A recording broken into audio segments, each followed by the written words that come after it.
I first became aware of a movie called The Thing when I saw the original film. It was 1952, and I would have been about 4 or 5 years old. I think I saw it in a re-release. It was one of those films where, as you watched it, it was so frightening that my popcorn flew out of my hands. In other words, when they went up to the doorway and they had this a Geiger counter, they opened the door and he's right there, I went nuts. I went crazy. And then I subsequently read the short story in high school, and I realized it was a lot different than the movie. What they'd done in the first film was kind of make the James Arness monster more like a Frankenstein creature. And yes, he could, he was a kind of a vegetable that could reproduce various life forms, but he wasn't the imitator, the creature that could imitate any life form from the original story. The John W. Campbell story, Who Goes There, was basically an Agatha Christie kind of 10 Little Indians. You know, this creature is in your midst, and he's imitating either one or all of us, who's human and who isn't. And that kind of an idea really fascinated me. So we went, in that sense, back to that idea with Bill Lancaster in the screenplay. John Carpenter was always our first choice. Stuart had some relationship with him through school, through USC Film School, I believe. I knew John's work, I did not know him. And so we had a meeting with him, and he immediately said, yes, yes, yes. And as soon as we had finished Escape from New York and it was being released, I started to work on The Thing. And we started writing from scratch. Basically, Bill Lancaster wrote an original screenplay and started all over again. There were several drafts of, Toby Hooper had done, I can't remember his name now, his partner had done a draft, and there had been some short story treatments by various people. But we started over, and the studio liked what we were doing and approved it, and off we went. I was reminiscing the other day, it was the longest prep that I've had on a movie, and I haven't had one as long since. It was from the time I started going in an office to the time the movie was released, was over a year. And the business has changed so much now that they'll only give you, they try to shorten your time on either end. They try to make you do it really quickly. That was one of the luxuries of The Thing, was to have that much time to work on it. Well, the short story itself was, I wouldn't say it was a really great one, although it's a very admired one in the science fiction realm, back in the late 30s. And I think it was the first story to deal with this shape-shifting, body snatcher type element and all that stuff. Curiously, that's not what 100% attracted me to the piece. It was more the ambiance and all the characters involved and the mood of it, the enclosure and elements of the paranoia. And the short story was a stepping stone to take advantage of all those kinds of elements. From the story and the film, I loved the idea of being trapped in Antarctica. These people working up there for whatever reasons. Horrible winter, freezing conditions, cold, and there's a monster lurking.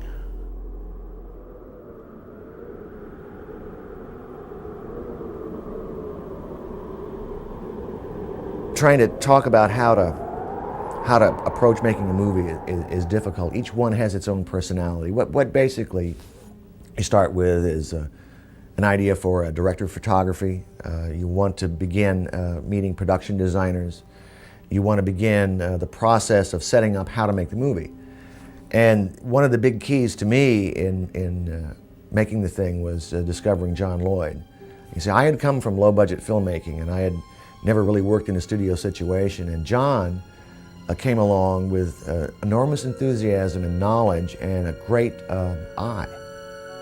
Well, essentially, I was working for Universal Studio at the time, and the script came across my desk, and I read it and said, my God, this is probably one of the best science fiction films I've ever read in my life. And then I heard about John Carpenter, and he was coming on the lot, and I heard about his reputation.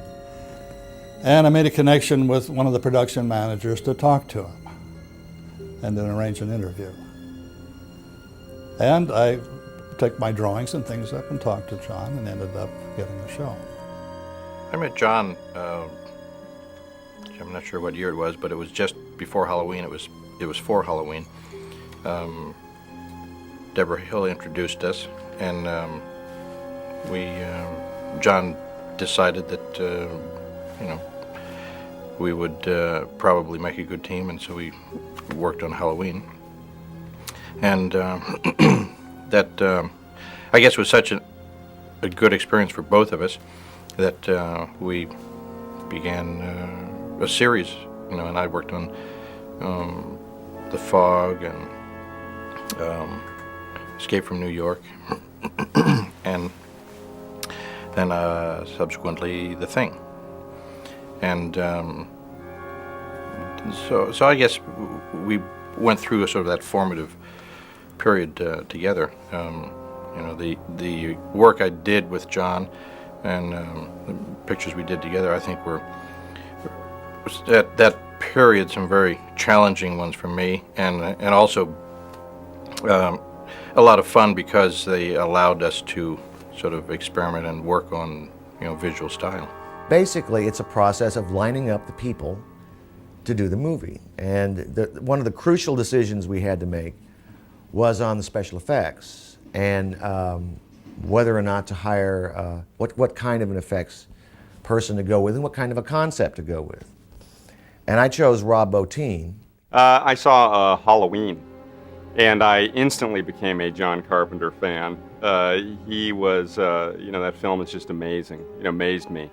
And I had the fortune of working on a picture, which was a Roger Corman film, Rock and Roll High School. I met Dean Cundy. He did an amazing job on Halloween. I was also a big fan of him as a cinematographer and director of photography. And I begged him to introduce me to John Carpenter. I said, I gotta work with this guy. So I went in and I met John, and he was shooting The Fog. And I said, you know what? Do you have any creepy kind of characters that, are in this movie? I said, I'd love to play it. You got anything like the guy with a mask in Halloween or whatever? He says, as a matter of fact, I do. And actually just sort of burst in on this meeting, and he's going, who's this guy? To Dean, right? And I'm like going, I'm your big fan, right? And, I asked him this question, then he said, stand up. I thought he was going to say, and get out, right? When I was hitting him up for this part, And he looked at me a second. He goes, you got the job. Be there tomorrow. You got to do this with the makeup, this. So I got to work with him, and I was very happy, and we had a good working relationship and really had a lot of similar interests and things. And he said, guess what? He goes, I'm going to do a movie called The Thing. And I said, you kidding me? You're going to remake The Thing? And he said, yeah. He says, that's the idea. And he says, I want you to make The Thing. Right. And I went, oh my God, this is fantastic, And, actually, after I did The Fog, I actually did a picture called The Howling. And it was such a big success for me. And I was about 20 years old when I did that. And I think I finished up the project when I was 21. And John saw the movie, and he called me up one day and he said, you got to get in here. We're doing the movie now. We're doing The Thing. You got to get in here.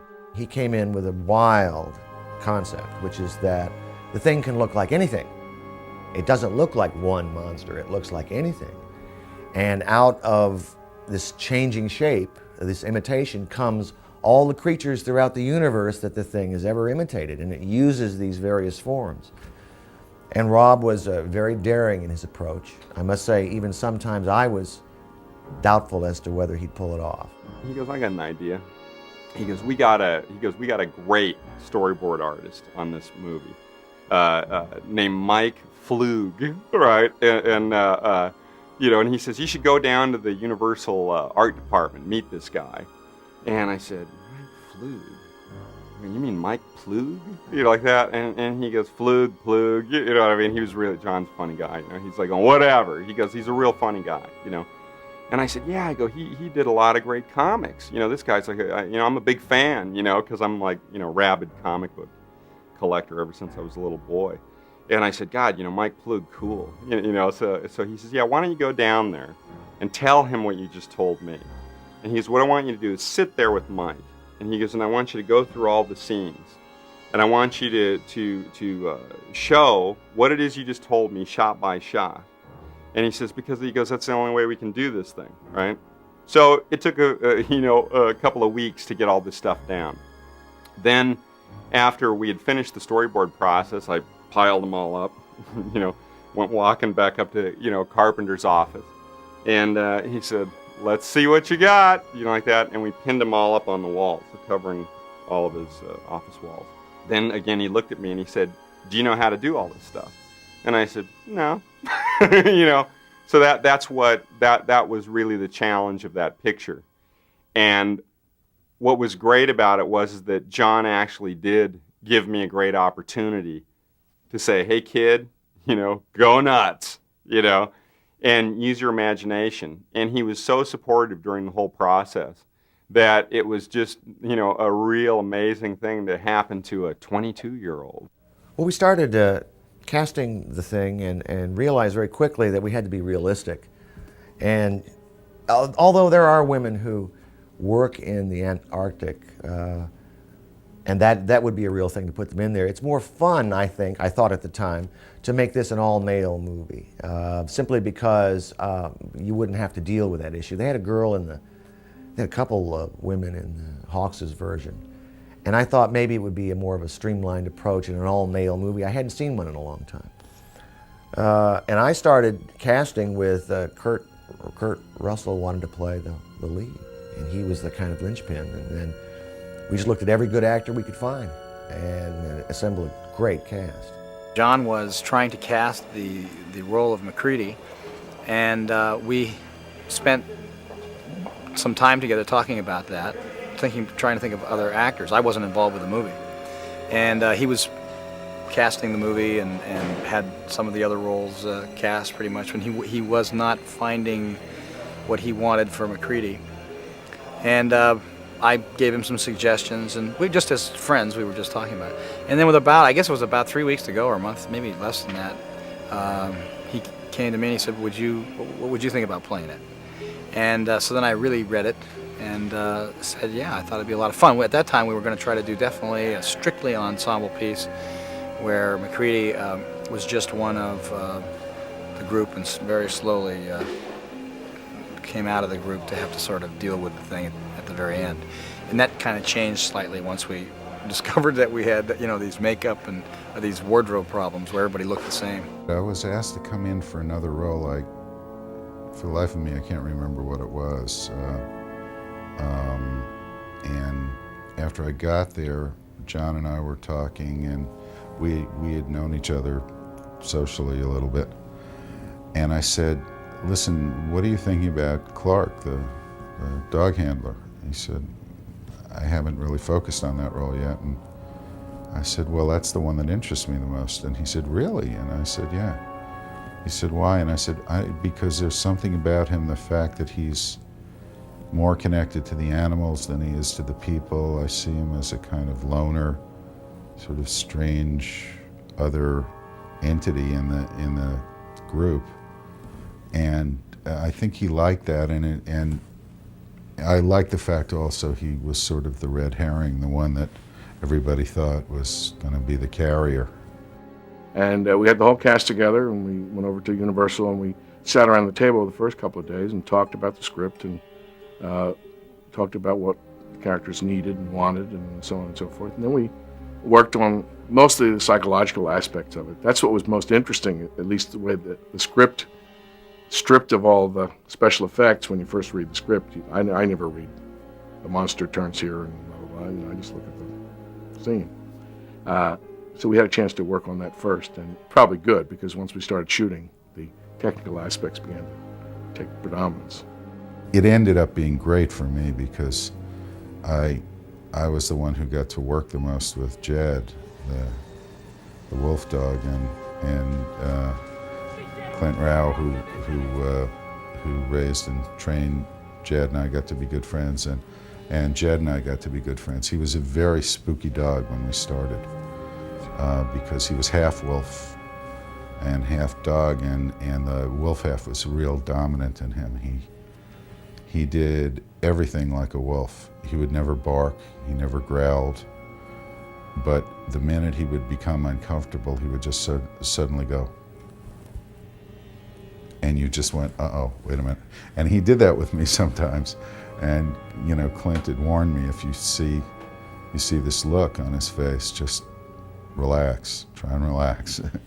You know, something spooked him, and you never knew what was going to spook him. He was not very experienced working around people, so we had to really lock the set down whenever Jed was on the stage. And because he had to do that one scene where he went through the entire room and went underneath the pool table and everything, he had to go past almost everybody in the company. So we were in rehearsals for 2 weeks, which was, it's interesting, John originally, I thought it was a great instinct. He'd never done it before, but to put this group of 12 people together and then try and figure out what the dynamics were going to be between them, you know, who didn't like who felt, you know, who would react this way in this circumstance.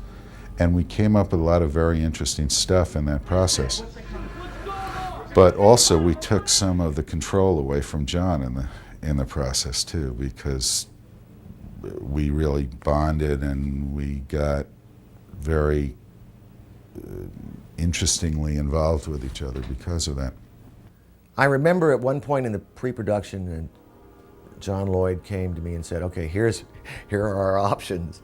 We're going to have to go probably up to British Columbia and shoot this on a glacier.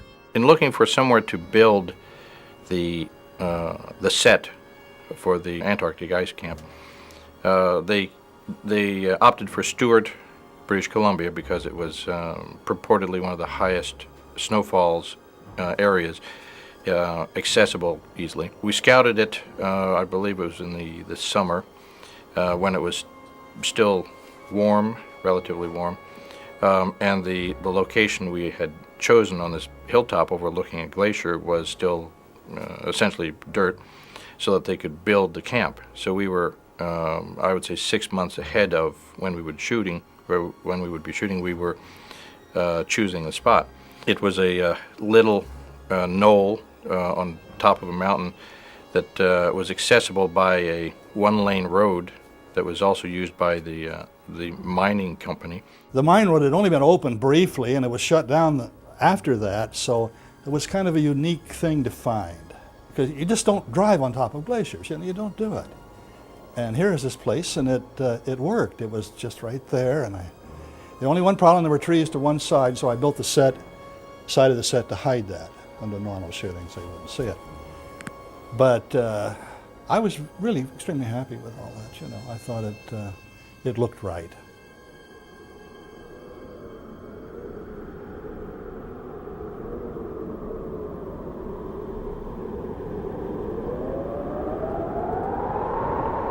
My responsibilities were the opening title sequence, which involved fabrication of the miniature spaceship, which was actually built by a person named Susan Turner.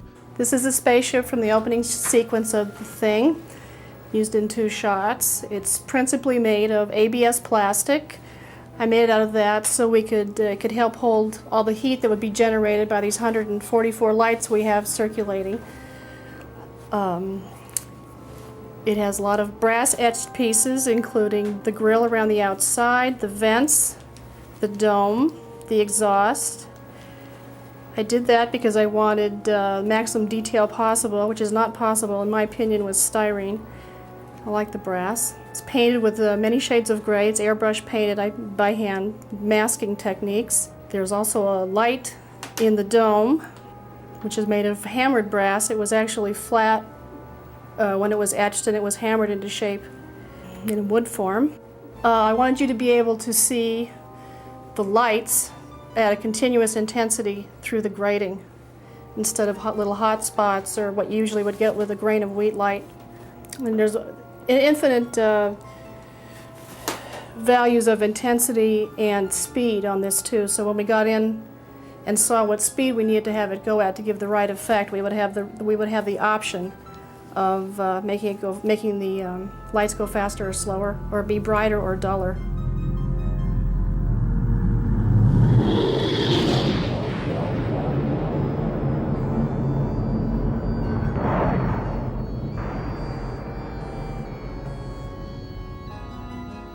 shot it at Apogee, 4 passes. The spaceship pass, the pass with the swirling lights to give it the motion, which is presumably powering the ship. There's another pass with a little light on the top in the dome, where presumably the creature is steering the ship. And we also shot a matte pass. The actual title itself, when I did the effect for the title, what I used when the title comes, you know, the spaceship flies by and then the title comes and burns on, the way that was done, we had like a fish tank that was about, I don't know, 4 feet wide by 2 feet high. And I put smoke in the fish tank, and then on the back of the fish tank I put the title, The Thing. I drew it on an animation cell. Behind that I had a piece of garbage bag plastic, which I stretched over a frame. And behind that I had a light, which was pointed up through the letters. And when I photographed it, I hit the garbage bag plastic with little flame, you know, like a match. I would just light it around the garbage bag plastic, and then the garbage bag plastic would open up and let the light come through the letters, and that's how the letters look like they form and, you know, and burn on with the rays and everything. It was actually a very simple process to do, and looked pretty good, although we went through a lot of takes. One take actually opened up forming the letters NG. I delivered the spaceship to Universal, to Al Whitlock's shop, and that's what they used to paint from. I worked with Albert Whitlock for the first and only time I've worked with him. I've been a great fan of his work, and he's a man of unique talent. He does amazing things with paint and brush. And he did for us. He created this giant flying saucer in the middle of the snow at a scale we couldn't do. And he solved some lighting problems for us, because painting a snowscape with the correct light on it is not as easy as you might think. We had to do a lot of work on that. But I'm extremely proud of what he did, and it worked out great.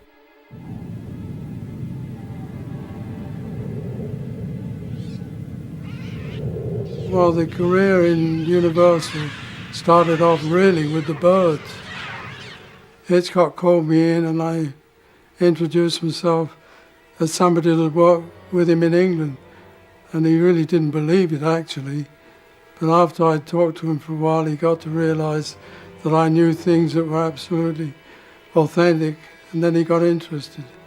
Well, after that, there was Torn Curtain, Marnie, all the films that he worked on, that he made after that, I did work on. Because he liked doing match shots. I mean, he liked doing anything like that. Earthquake was a very difficult movie, in as much that Universal indulged in the luxury of booking films into the movie houses before they were even started.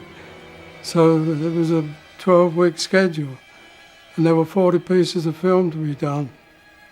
Hindenburg lasted almost a year. But there were 70-odd scenes on that. In fact, the whole film was... George Scott, at the end, when the film was finished, said it's his picture, not mine. Well, Albert Whitlock, I had met on the Hindenburg, because I had been kind of liaison with Albert on the Hindenburg, and I knew Albert very well, got along with him very well, and really was, I think, one of the shining periods of my career that I got to watch Albert at work and watch him do all his magic.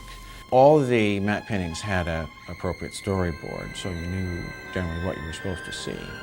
Very often we had an element that would be a live action element that was shot for a component of the matte painting, and that would just be cut in for the appropriate length, and then you would just wait until Albert delivered his work, and then you just cut in his little masterpiece and away you went. And they dribbled in all the way through the making of the film.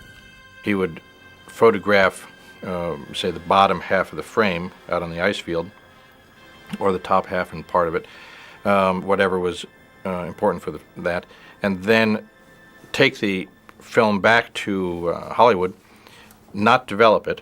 He would store it in the refrigerator, cutting off just a very small piece of it so that they could develop just that for testing and for lineup, and then painting a painting to match. So it was actually an interesting process for me to go through. I've worked with him subsequently a couple of times to look at really sort of one of the Hollywood masters and how he did his particular technique. Well, essentially what we did is we just built a portion of a spaceship. And we planted then Albert Whitlock created this larger spaceship out of it. But the big problem was getting the spaceship there. We had to hook it to a helicopter and drop it. And then we went to shoot the matte shots, and Albert wanted to wait till evening, you know, was to get the magic hour. And we waited too long. And the helicopter came, was waiting, and we waited. And finally, Albert said once more, and the guy said, "Now look, this is it, we're leaving." And so I remember we all had this heavy gear, and we tried to get in the helicopter, and I couldn't get the door shut. And so regardless of that, we took off. I mean, that was it. It was the end of the day. And then the guy gets partway toward the camp, and he said, "My God, I think I'm going to run out of fuel," you know. And then I say, "Well, if we run out of fuel, what will happen?" "Well, we'll just land." He said, "We'll spend the night."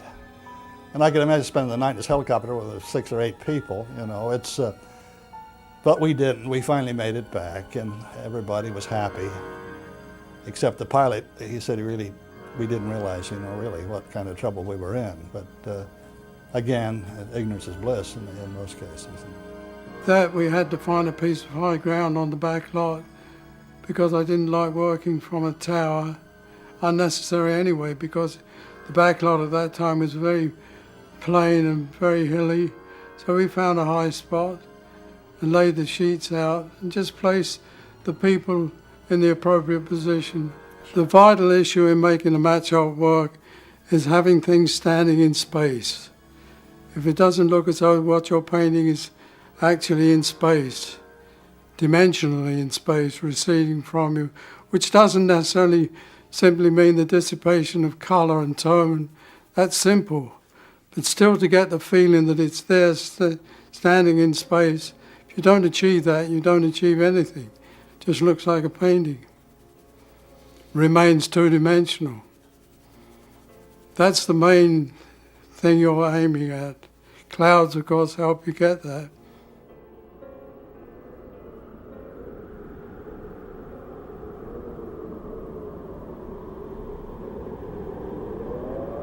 One of the things we were looking for was how to really create the feeling of cold, how to get breath from the actors' mouths, and we'd heard all the various stories that, you know, the people in the film business had been trying up till then, the Lost Horizon stories and so forth.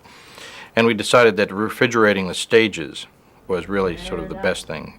We found out that it doesn't have to be really cold as long as the humidity is up. So it was a very careful balancing act of humidifying the air, spraying water overhead to bring that and then bring the temperature down, which happened at one of the hottest summers in Los Angeles in a long time. So it was very strange for us to work in this very kind of cold environment and then step outside in our parkas in 102-degree heat to watch the tourists going by on the trams on the tour and have them wonder, why are these people wearing this clothing? And it was sweltering. So more people got flu and colds on that picture. They'd come out wearing their parka, freezing. They'd come out and it's sweltering. They'd take off their parka. Now they're hot. Then they'd go back in, they'd put it back on. It was so confusing.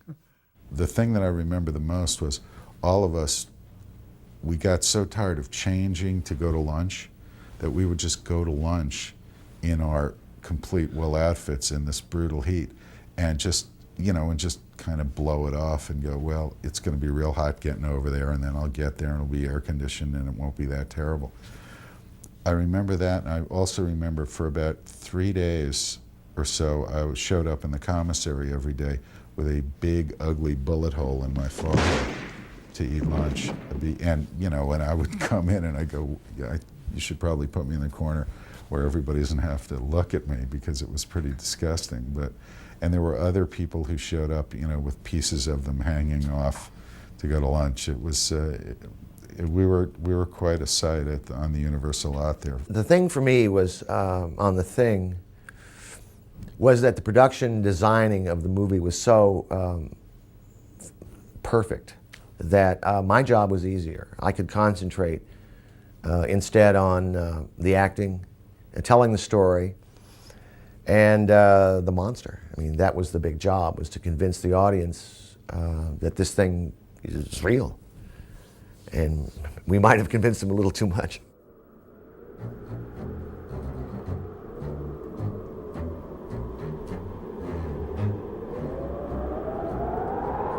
Rob Bottin has a great sort of strange imagination, and of course his characters likewise, the creatures and so forth.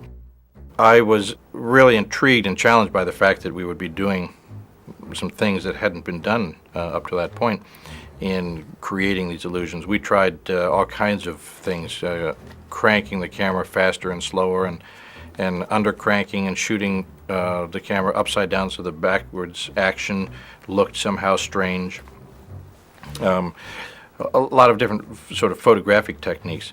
One of the tricks with working with rubber, whether it's a mask or a makeup appliance, or whether it's a completely fabricated creature, is lighting it carefully so that it looks real, so that there's you don't give away the tricks, the little seams and the paint and the wires and all of the things that are necessary to make it work.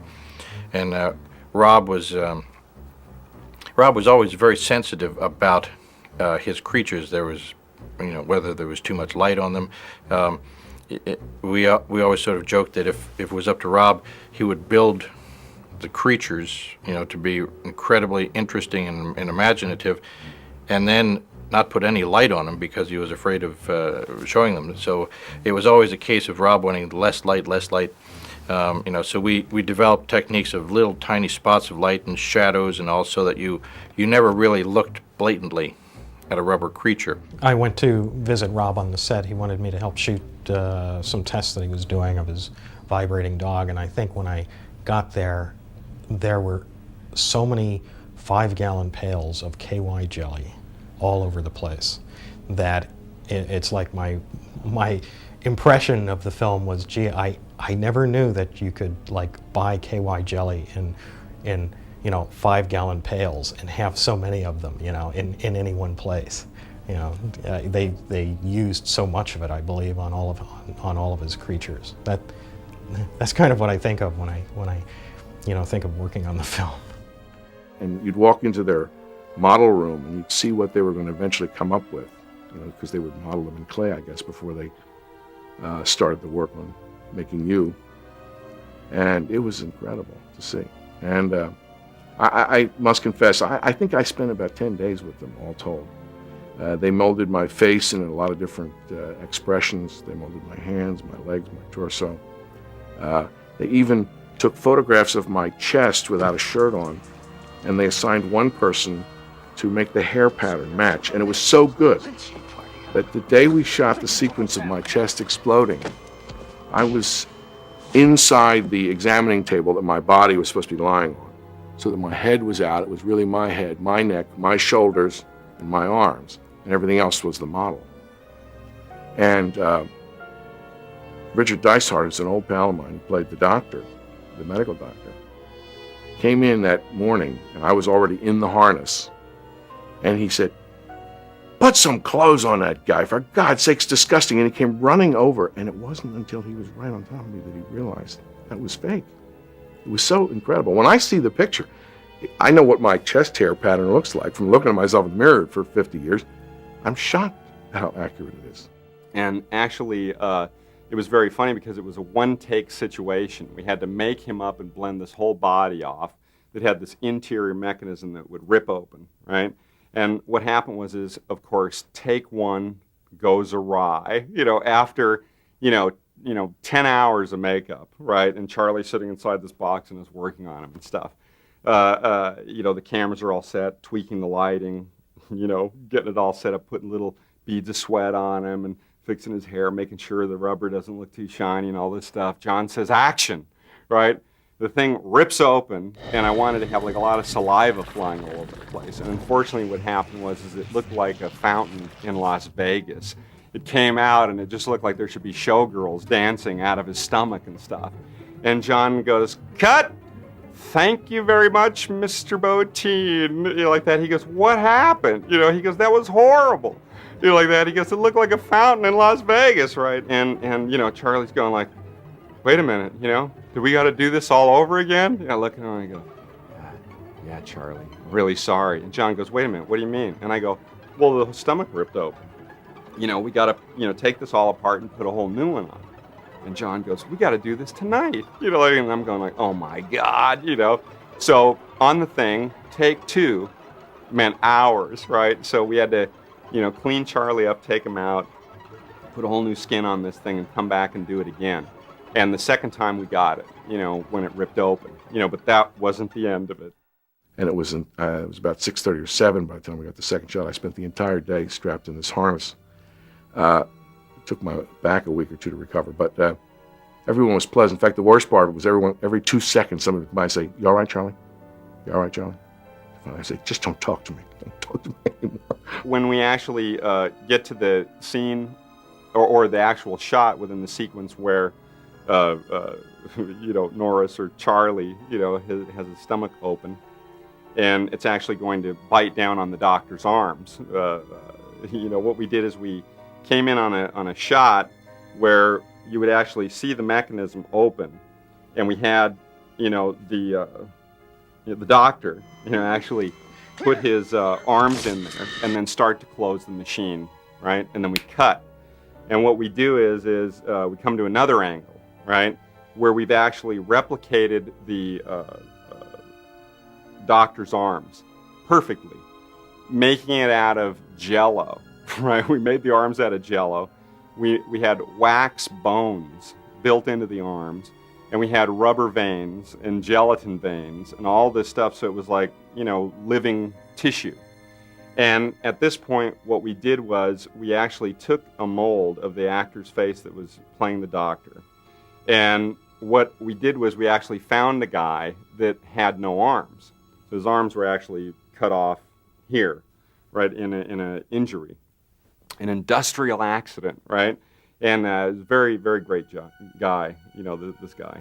And we basically made a prosthetic that actually looked exactly like the doctor and glued it on this person's face. And we glued the gelatin arms onto his arms, right? So we have him in there, and what happens is the stomach is actually hydraulic, so it's made out of something that would be like, same device that a tractor works with and can pick up, a lot of, weight. And when this thing slams shut, it actually rips right through the Jell-O, punctures the plastic veins, which sends blood flying all over the place.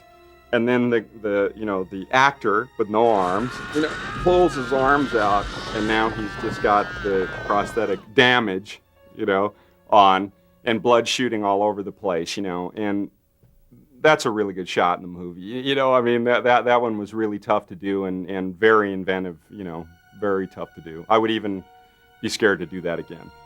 That sequence is so etched in the minds of people who see this movie. Everywhere I have ever been in the world, someone has spoken to me about it, and I kid you not.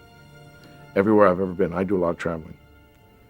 Someone comes up to me on the street and speaks to me about that movie and about that sequence specifically. Then we actually had to start getting the footage of his head coming off.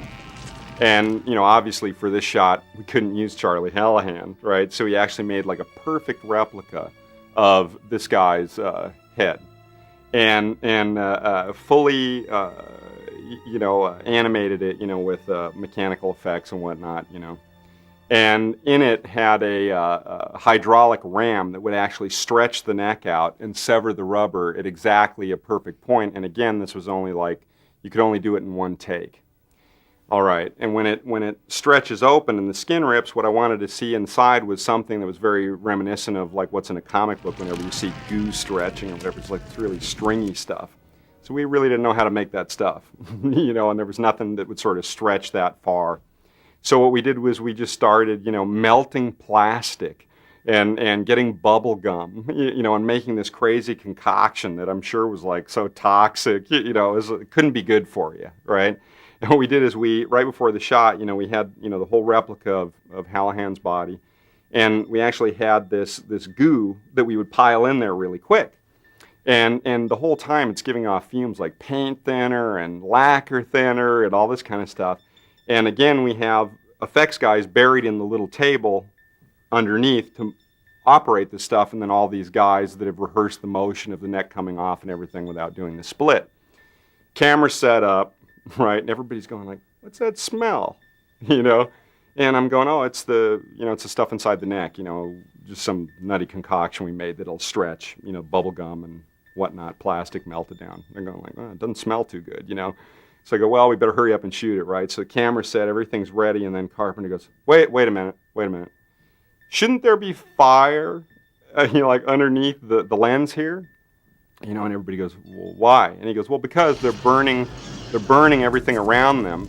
And this is the shot where the head's stretching off, but nobody's seeing it. So just for continuity, we want a little fire in the foreground. You know, meantime, nobody's thinking about it, and I didn't either. But the room is filling up with, explosive fumes, right? So finally, you know, the effects guy gets a fire. You know, there's like a thing called a fire bar, which is basically a pipe with a bunch of little holes drilled in it, much like you would have in a fireplace that works with gas. Puts it underneath the lens out of sight. And, you know, John says, okay, everybody set, ready to go? You know, I go, ready. All the guys ready? Everybody's ready, thumbs up. Hey, you in there, I'm knocking on the little, you know, box. You know, you guys, you ready in there? Ready. You know, like that. Okay, great. You know, so John says, roll camera. Right, so they roll camera. Right, and he goes, all right, light the fire bar. Guy turns on the gas. Psh, you know, stuff's coming out. And the guy's up there with a you know, like a lighter. You know, and he's and finally it ignites, right? And the whole effect, the whole Hallahan, you know, replica body explodes, right? The whole room goes into this huge fireball with the whole crew sitting in it, right? Because this is a small set. And when the fire clears, everybody's sitting there like in a cartoon, you know, with their faces black, but, you know, nobody had black faces, but they were all going, you know, like this. And I'm staring down at the body, and I'm in shock because since it's a one-take deal only, I look down at it and I go, oh my God, it's on fire, right? It's on fire. And then John says, don't just stand there. Put it out, you idiot! You know, like that. And then, you know, I was just so shocked that months of work preparing for this moment was just blown to bits in just a second. So we, you know, put it out with fire extinguishers and stuff like that. And then he just goes, oh my God. We had to set up, take a whole nother day to get back to this point, and finally just accomplish the one shot where the head stretches and the neck severs. All of us had made a trip to the shop. I had to get this little thing done for my head and everything. We all made a trip over there. Some of them, like David and Charlie, had to have very complicated things done. So I didn't spend much time there, but when we were at the shop, Rob had already started sculpting a lot of the things, like he sculpted the fused bodies that we find in the Norwegian camp. And that was lying on the floor when I walked by the first time, and I just remember thinking, this is incredible art. This is amazing, grotesque art that he's created here. The same thing with the big fused dog thing. It was actually before they put all the hair and the slime and everything, and all that pink slime, all that drippy stuff, and the pieces of king crab claws or whatever the hell he used for that. Before he put all that stuff on it, it was an amazing piece of sculpture. Just beautiful. I mean, grotesque, horrible, but also very beautiful. So what I did was I was so, you know, wanting this stuff to come out so great, I actually lived at Universal for a year and 5 weeks without taking a day off. I worked, you know, 7 days a week, never took a day off, you know. And I was there night and day. Night and day, I'd sleep on the sets. You know, a carpenter would come in. Where's Rob? You think, oh, he's in the locker room, you know, or he's in the lab, you know. And then he'd wake me up. Hey, you know, we got to shoot this thing or whatever. And I ended up, you know, working so hard that I ended up in the hospital at the end of the show. John looked at me and he said, "You don't look well." He goes, "Somebody take this guy to the hospital," right? You know. But since then, you know, I've wised up, and you know, it's I don't do that anymore. When it comes to the creature effects on the thing, this is Rob Bottin's movie. I mean, and there was no no loss for, you know, incredible effects. It was a pretty hungry movie when it gets down to that aspect of it. We came in actually with you know, Rob's request, because it was an overload period where I think he had some 7 million creature effects going on, and talked to me about possibly picking up one of the effects as some of the overload, which happened to be the dog thing at the beginning of the movie. It was we were just getting heavily into this new element of puppetry and animatronics coming together at my studio. And since I like Rob a lot, and I've also worked with John Carpenter before, and it was a fairly fun and simple situation for us, so jumped into it. It's one of the first effects that you see in the movie. These dogs have been taken over by the thing. So I attacked it in a way of figuring out a way of how to do it simplistically, how to do it quickly and economically, and also create a pretty nifty effect. And so we attacked it as literally a puppet. So when you do see this effect in the movie, I remember looking at myself in the mirror and going, how easily can I puppet something if this is the head, because we were just starting to get into puppetry at that point in our studio, and had us do a snapshot of me just holding my hand like this as a human being, so that this is about the most intricate and amazing a machine anybody could build. And then from that snapshot of me standing there just like this with my hand just like this, we designed the dog thing over that. So it was form following function. We did not create freely. We created based on the machine that was going to make this thing work.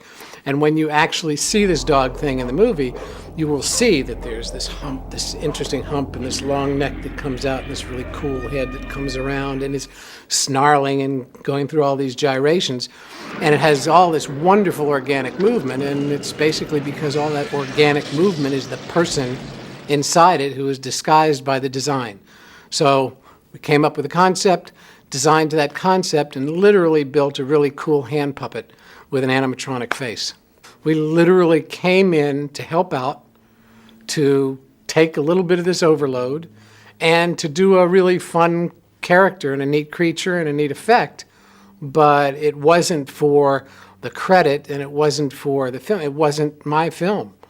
It was Rob's film, and he should be very proud of it. I'm thrilled for him, and I think what he did is outstanding. Some of the neatest effects we've seen, and I'm glad that we have a cool effect in the film. The big scene in the kennel when the thing first makes its appearance, and we set it on fire with the flamethrower and then put out the fire, was one of the most exciting things I've ever worked on. Was there were 7 or 8 cameras, 9 actors with fire extinguishers, and we really had to go in and put out the fire. And the stage was elevated 15 feet or so above the floor, so there were real firemen underneath, and there was a lot of safety apparatus for us. But I remember usually the roll, marker, action, and all those cameras clacking, and the flames building up from the gas jets, and us waiting, and then finally the call, and we all went in and really put out that fire. It was really wonderful. The kennel sequence is basically broken into 2 areas, which is one, first the dog transforming in front of the dogs, and then the point at which the humans see it. And at the point at which the humans see it, it was very important to also understand that what again we were looking at was an amorphous shape that, you know, you could really call a thing.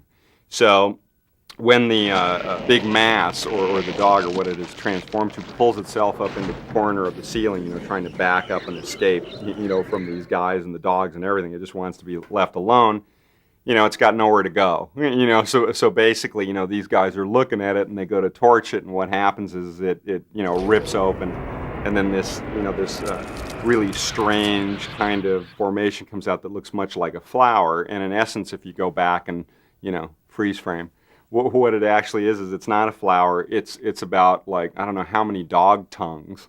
You know, it's a bunch of dog tongues, and there's dog teeth growing out of the thing. And I wanted something there that, you know, actually, you know, in the mind would sort of be, you know, something the dog used to be, and has now, you know, changed into something that is like a twisted nightmare. The burn, I remember the burn when David Clennon's eruption, and then we burned him. That was probably the biggest effect day that we all worked. And the guy who did the burn was I don't remember his name, but he was a specialist at doing these full body burns, and that was very impressive and spooky to be a part of, because what happens is he can't breathe once he's ready to go, because if he does, he'll sear his lungs. He has to do the whole thing holding his breath, and it's all a matter of timing. And then the minute he came off, he had to be put out and immediately, you know, freed so he could draw breath and stuff. When I started seeing some of the effects that Rob had created, there was one particular sequence where Charlie Hallahan's head comes off the table and a tongue shoots out and it pulls across, turns over, it grows stalks and walks across the floor. When I saw that, I realized a great sense of relief, because what I didn't want to end up with in this movie was a guy in a suit. See, I grew up as a kid watching science fiction and monster movies, and it was always a guy in a suit. Or sometimes it was a kind of bad puppet, like It Conquered the World comes to mind right now, Roger Corman's movie, this kind of vegetable monster, kind of going like this woodenly. And my fear was, they'll laugh at us, you know. There'll be a joke. I mean, even as great as the movie was, and Alien was a terrific movie, it's still, in the very end, up stood this big guy in a suit.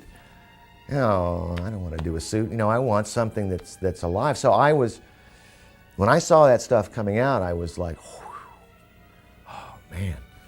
Now, there were some effects we had to fool with. They didn't work perfectly. Because this stuff is not like, as Rob said to me, it's not like ordering pizza on the phone. You have to build it and create it. And sometimes it doesn't work.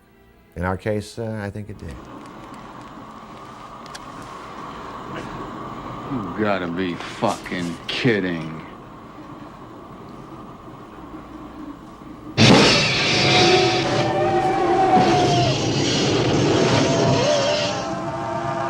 Rob Bottin did the special makeup effects, and Roy Arbogast did the set special effects, the explosions and so forth. But they worked together in one area, and that was in terms of certain construction for the thing, certain size that Rob couldn't handle.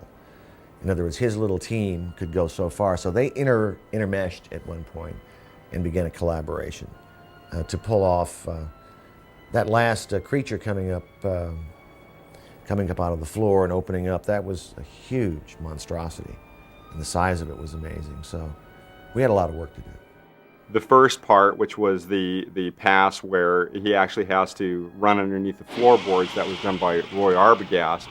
And what they did was they built actually like a train track underneath the floorboards. They put like a huge metal ball on it, and they actually dragged it with a huge cable mounted to a winch that actually was a high-speed winch. So they just flipped the thing, and then this ball would roll underneath and just break all the floorboards up, and that looked very impressive.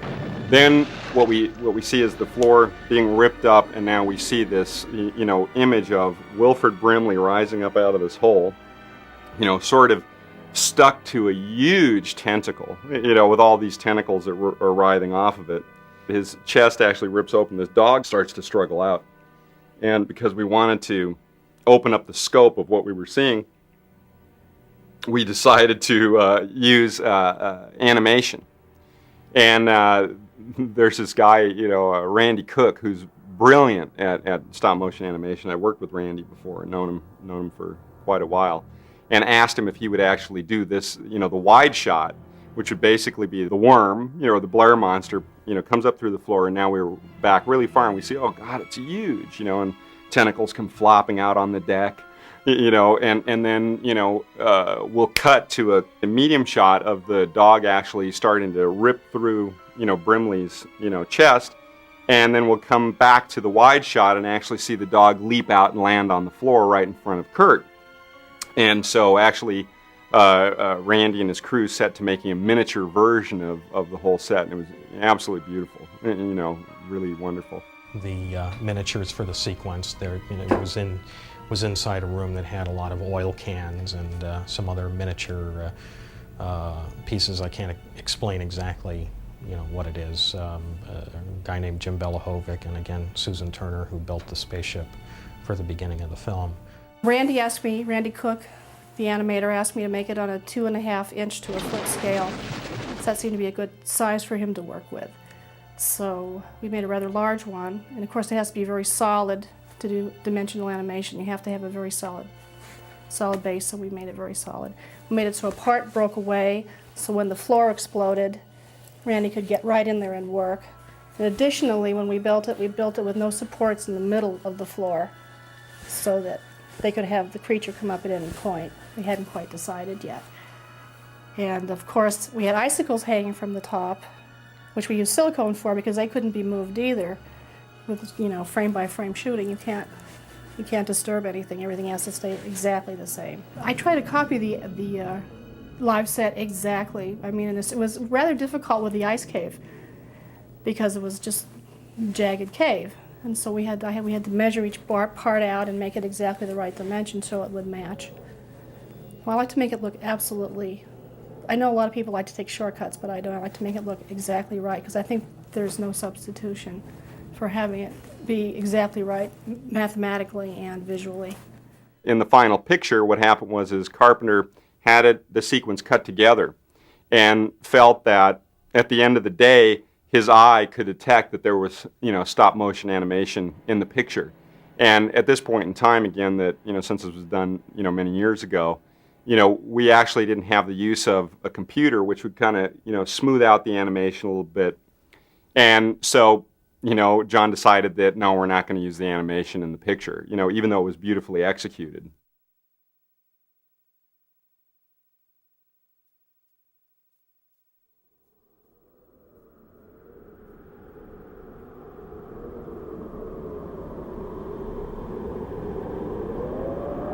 We all met at Vancouver Airport, and then we were going to fly to Prince Rupert, where we were going to get a plane to Stewart, British Columbia. So we flew into Prince Rupert, and as we were coming down, we realized there was a snowstorm going on. So we thought it would be a little dicey if we were going to take a small plane and fly into Stewart. So we get into Prince Rupert, and around 11 o'clock at night, they heard the entire cast into this huge, Greyhound bus or something. By now, it's continuing to snow, and the snow is getting deep. We're driving along. I remember Peter Maloney was sick from eating something, and everybody was kind of falling asleep, and, it's the lull of that bus as it's driving along. And we're all just about out of it, and suddenly we hear the bus driver yells out, "Slide! Slide!" So we all wake up, and the bus literally slides, and it starts going almost off the mountain. I thought it was going to bounce off the mountain and ricochet and throw us off the other side. There was no guardrail or anything, and it just plummeted for 1,000 feet because we're in the middle of these snow-covered mountains. And so now if this was a movie, you cut to the next shot, the whole cast, we were up in front of the bus, surrounding the bus driver with our eyes completely open, and we're driving at 10 miles an hour now, and we're just kind of glued to the we're glued to the road. But Maloney's still in the back, and he's sleeping. So about 3 o'clock in the morning, or who knows when, there was a motel halfway to Stewart. And we were going to pull in there to see if we could get some coffee, make some phone, I don't know what. But it's continuing to snow, so it's really deep. So this Greyhound bus has to make a right-hand turn and then go up this hill into the parking lot of this motel or something. And the bus slides and it gets stuck, like right in that depression before you go up. And he couldn't get the bus going. So like we're sitting there and I'm not sure, but I'll take credit. I said, why don't we all get out, lighten the bus, and we can actually push it on the ice or something. So you have this cast of amazingly talented people getting out of this bus in the middle of the night in Canada and lining up on this side of the Greyhound bus, and they start to push the bus when the bus driver put it in gear, and we actually got it moving so that he could get back up into the lot. Well, we got into the lot, and the motel was closed. So we had to turn the bus around, and we got back on the road, and we drove for another 2 or 3 hours. We got into Stewart, British Columbia at 5 in the morning. Carpenter comes out into the middle of the street. He's like welcoming us. He's all bright-eyed and bushy-tailed. He slept and had coffee, and we're all like, we were a mess from being up all night. And he said, "Welcome to Stewart," and that was our arrival in Stewart, British Columbia. The conditions are almost unbelievable to imagine shooting a movie in. And somehow there's a part of me that wonders how we ever survived it.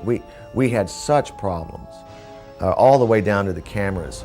We had to leave them in the cold because we couldn't take them from the warm out into the cold, inside and outside, because the lenses would mist up. I mean, the whole approach was one of just trying to push this giant rock up a mountain. We had no comforts. And it was a dangerous spot. Make no mistake about it. We were in a very dangerous spot shooting this movie. And I think that some of the reality of that showed. I know the cast members bonded together and they really became their characters. They were really standing out in the snow dealing with the problem. There was a real camaraderie on the making of the film because these guys, the actors got into the business of being scientists working together, thrown together. I would imagine in the real world, a group of people in an isolated environment would have to pull together and be friendly. And we did lots of research. People who go up there for long stays, they'd bring cassettes and records and books, and they would get flown in like videos of Super Bowl games and baseball games. The actors tried to mimic that. They tried to copy that. There's been some great scenes where all 12 men are looking at each other and trying to figure out who's who. If you are my best friend or if you are about to thing out on me and kill me. But my favorite thing in this whole picture is to be able to be up here in a location like this and just be able to shoot up here. It's unbelievably fantastic. When the set was built and then it got snowed in as we had hoped, we were then going up a snowy, icy dirt road, one lane, with mining trucks coming down and radio contact back and forth. So the trip up each morning and back in the afternoon or in the evening was sort of a long, tedious, and sometimes kind of scary trip. It was one of those things that paid off because we were able to put the set in a location that we would not have been able to otherwise. We lived in the town of Stewart. It's one of the last ice-free ports, I believe. So they floated a I guess you'd call it a logging camp barge dormitory into the port, and that was the crew housing.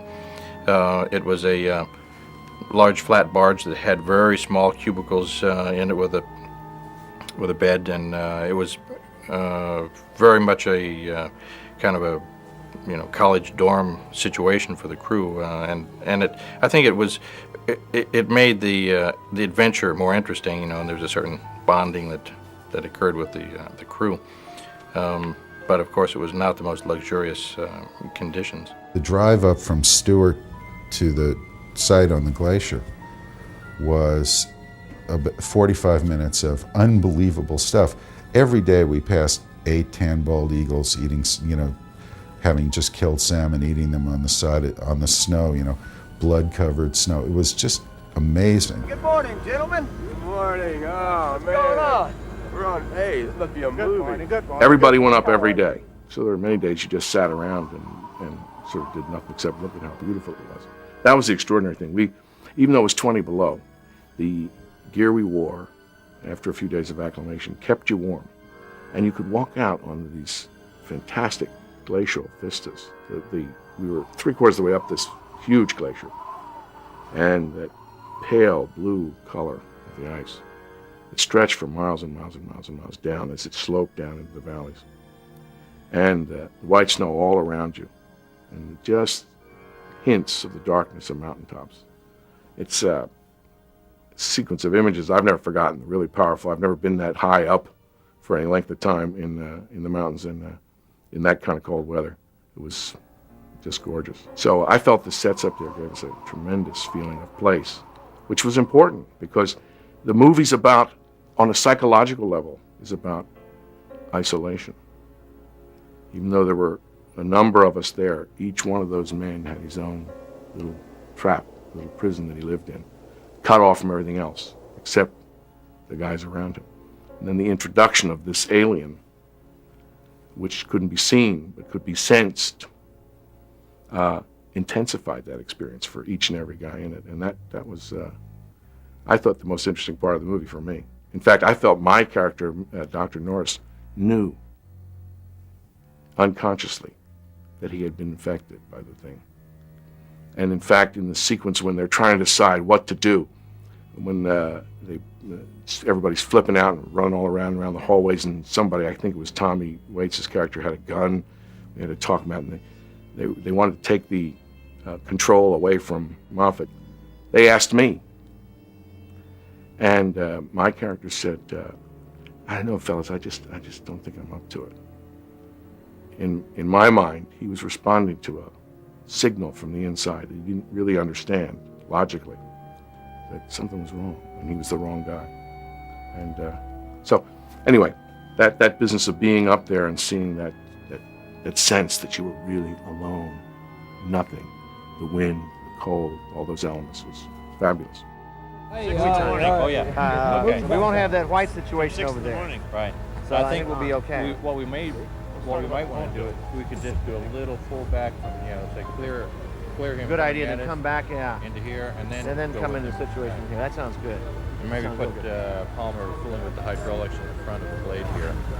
All right, good. John Carpenter created a tremendous atmosphere on the set. It was very positive. It was supportive, and it was also, it encouraged you to work hard.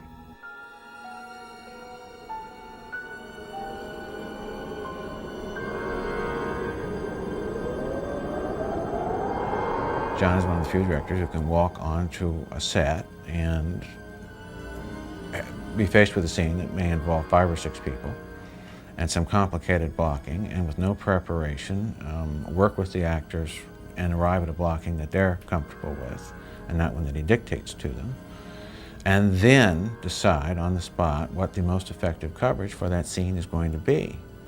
That's a rare talent. In scenes, a particular scene, I think, which evinces that ability is the one in which the blood was in the refrigerator. They find the refrigerator, and all the blood's on the floor. It's been broken open. That's a difficult scene because you have a group of people in a semicircle up against a flat object. And if you think about that, that's an exceptional challenge to shoot effectively. I mean, one can take an easy cop-out and shoot it from within the closure of the half circle, if you will, and take individuals on each. But I think if you look at that scene, it's much more complicated in terms of how he chose to cover it. I was very impressed with that scene. And the one that followed, where Windows runs down the hallway with the gun, which I think is one of my favorite scenes in terms of cutting. Those 2 scenes in particular. And John always gets just the right angles. Very rarely. I can't ever really think of a time in which I would say, gee, I wish I had this, or gee, I wish I had that. And that's a testimony to his ability. This is U.S. Station 31. You read me? Found something in the ice. We need some help down here. Can anybody hear me? found something. We found something. We found something.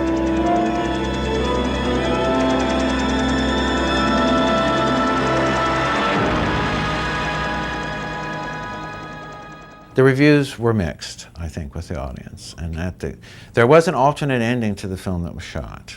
I had spoken to John about this.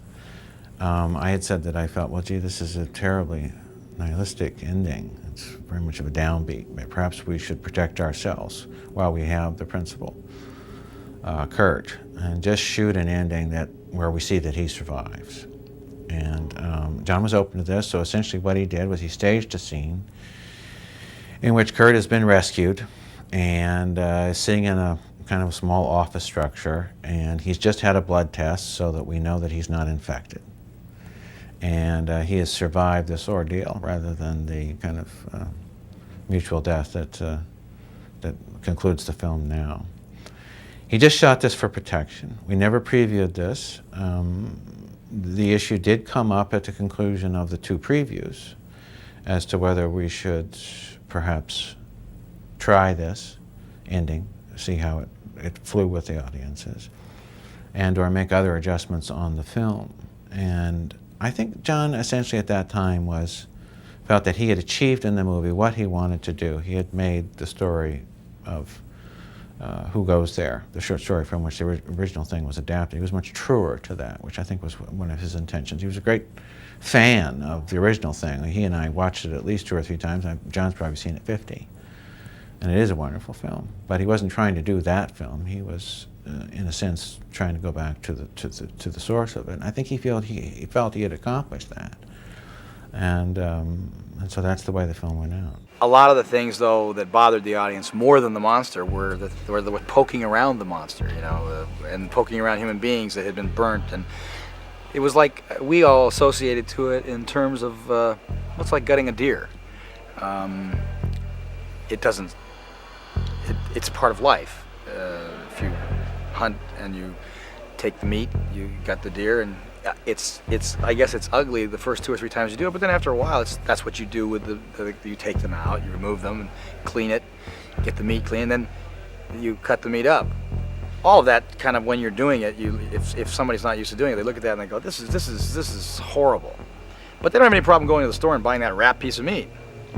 So they just don't see the other part of it. So in this movie, you see that part. We realized that those parts were probably going to be, to a large degree, rejected. Again, I thought it was great that John didn't stop doing the movie that he set out to do. And I'm very happy that the movie did find its audience, and that it found its audience 20 years or 15 years later was to a great degree expected. People always come up to me and say, what my favorite movie you were in was. I mean, a lot of times this happens, that they come up with the thing as the thing that they like the best. But it's as someone else has probably said, this film found its audience not in the theaters at the time. It wasn't a huge hit. It did okay.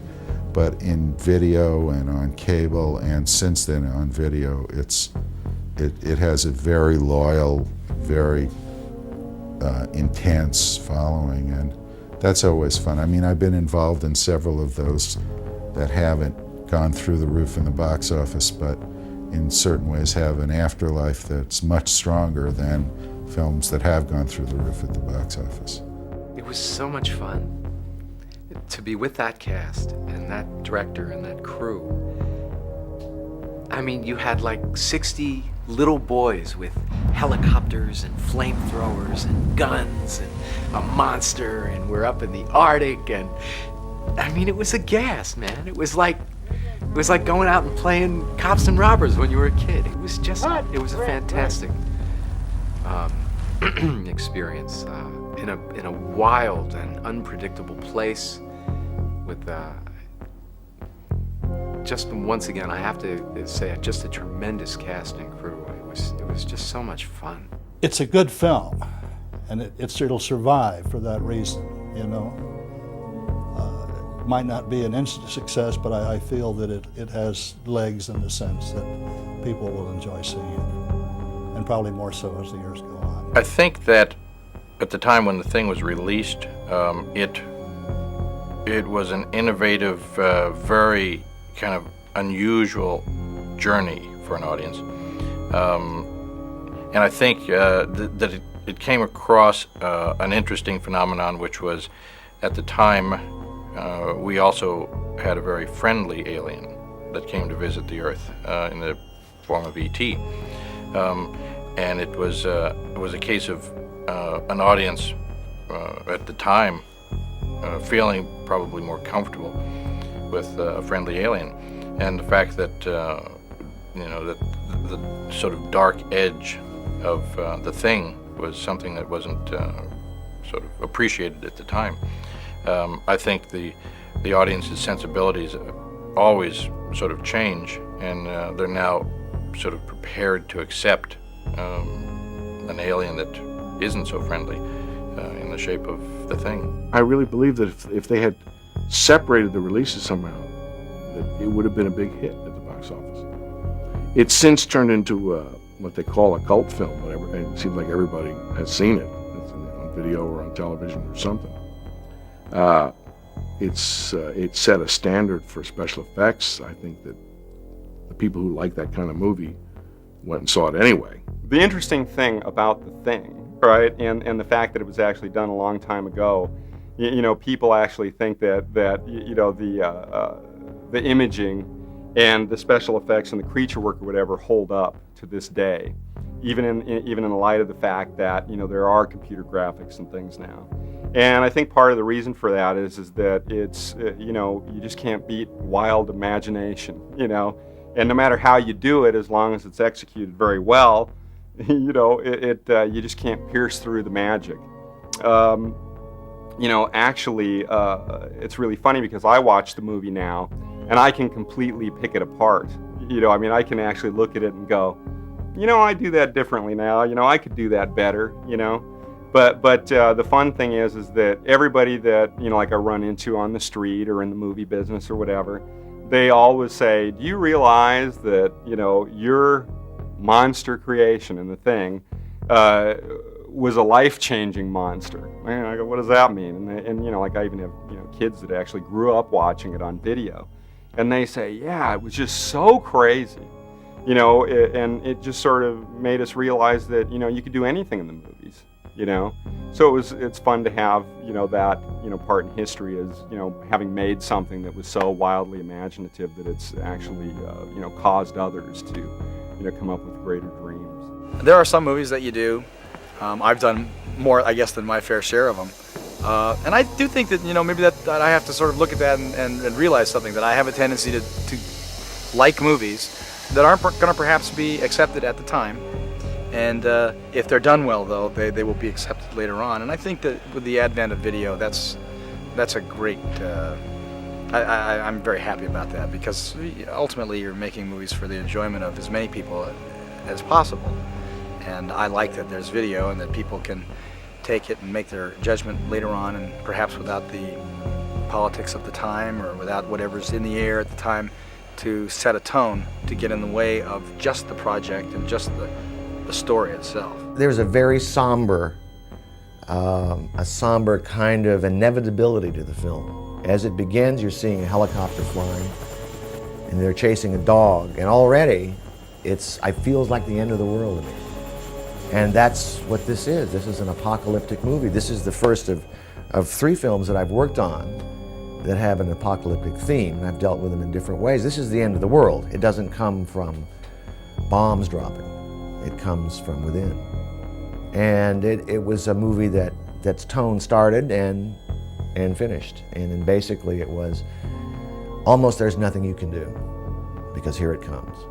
And of course The Thing is a metaphor for whatever you want to say. It's disease, could be AIDS, could be whatever.